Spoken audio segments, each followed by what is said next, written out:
Sindh high court इरसा जी जोड़जक चोलिस्तान ऐं थल canal जी तामीर लाइ पाणी जी दस्तियाबी जे सर्टिफिकेट ख़िलाफ़ दरख़्वास्त ते स्टे आर्डर जारी करे छॾियो आहे। असां हिकु भेरो ॿीहर ॿुधाईंदा, सिंध हाई कोर्ट वफ़ाक़ खे सिंधु मां 6 नवां केनाल कढण वारे अमल खां रोके छॾियो आहे। सिंध हाई कोर्ट में इरसा जी जोड़जक ऐं केनाल जी तामीर लाइ पाणी जी दस्तियाबी सर्टिफिकेट ख़िलाफ़ दरख़्वास्त जी ॿुधणी थी। वफ़ाक़ी हुकूमत जवाब जमा कराइण जे लाइ मोहलत तलब करे वरिती। अदालत सगोरी वफ़ाक़ी हुकूमत खां 18 अप्रैल ताईं तफ़सीली जवाब तलब करे वरितो आहे। दरख़्वास्त गुज़ार जे वकील मौक़िफ़ इख़्तियार कयो त इरसा में सिंध मां वफ़ाक़ी मेंबर जी मुक़ररी नाहे कई वई। इरसा जी जोड़जक गैर कानूनी आहे। दरख़्वास्त गुज़ार पंहिंजे मौक़िफ़ में चयो त गैर कानूनी जोड़जक खां पोइ इरसा जे जारी कयल समूरा फ़ैसिला गैर कानूनी आहिनि। इरसा 25 जनवरी ते चोलिस्तान ऐं थल केनाल जी तामीर लाइ पाणी जी फराहमी जो सर्टिफिकेट जारी कयो हो। वकील पंहिंजे मौक़िफ़ में चयो त कानूनी तौर ते इरसा सर्टिफिकेट जे ख़िलाफ़ अदालती हुकुम इम्तिना खां पोइ केनालनि ते तामीराती कम रोकणु घुर्जे। वाज़े रहे त सरसब्ज़ पाकिस्तान मंसूबे जे तहत चोलिस्तान ऐं थल केनाल जे सहराई इलाइक़नि में लखें एकड़ गैर आबाद ज़मीन खे आबाद करण लाइ कारपोरेट फार्मिंग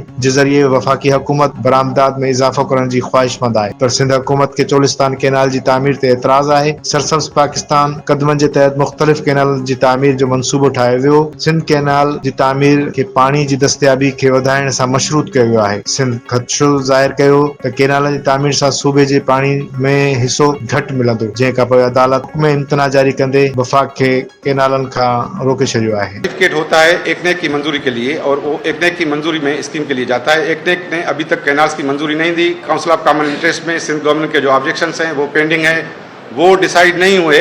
जब तक वो डिसाइड नहीं होंगे या एकनेक जो है वो मंजूरी नहीं देगी स्कीम की, तब तक जो है वो कंस्ट्रक्शन हो भी नहीं सकती। जब आप स्कीम ही मंजूर नहीं हुई लेकिन जो है वो ये आ गया कि वहाँ कैनाल्स की कोई कंस्ट्रक्शन शुरू हो गई है, जिससे ये तासुर पैदा हुआ कि कॉन्स्टिट्यूशनल प्रोसेस और लीगल प्रोसेस को बाईपास करके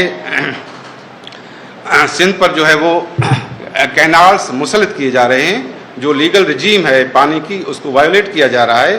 हालांकि उसको पहले ही वायोलेट किया गया था जब जाम सादिक की गैरकानूनी हुकूमत को सिंध पर मुसल्लत करके 91 का अकार्ड जो है वो साइन किया गया। उसमें सिग्नेचर्स जाम सादिक, मुज़फ़्फ़र अली शाह और आलम बलोच की हैं। तीनों के सिंध का पानी का जो हिस्सा था 1945 के एग्रीमेंट में, वो पंजाब का यूनाइटेड पंजाब का और सिंध का बराबर का हिस्सा था। 48% यूनाइटेड पंजाब, जिसमें अभी इंडियन पंजाब भी शामिल है, उसमें ईस्ट पंजाब, हरियाणा और हिमाचल 3 सूबे हो गए हैं, उसका और खैबर पख्तूनख्वा का कलेक्टिवली हिस्सा जो था वो 48% था और सिंध का हिस्सा 48% था।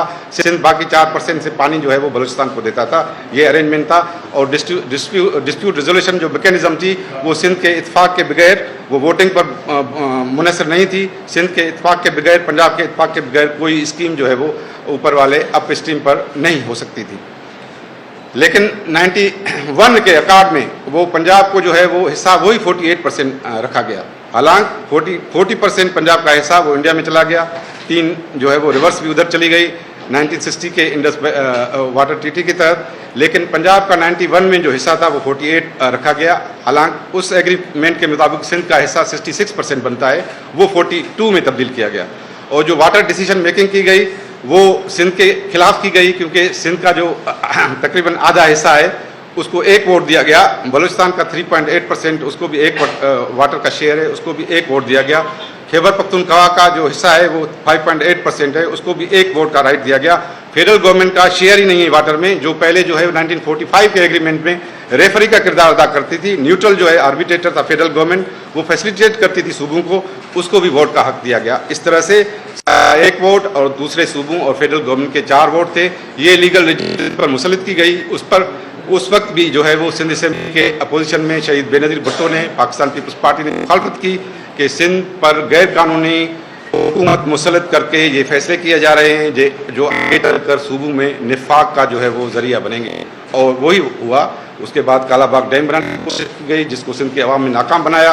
अभी ये दूसरी कोशिश है, वाटर रिजीम जो मुसल्लत की गई है सिंध पर, कि सिंध वो कैनाल बनाया जाए और उतना ही पानी और उससे भी ज़्यादा पानी लिंक कैनाल्स के ज़रिए जो है वो वहाँ चोलिस्तान और दूसरे पंजाब के में इस्तेमाल किया जाए।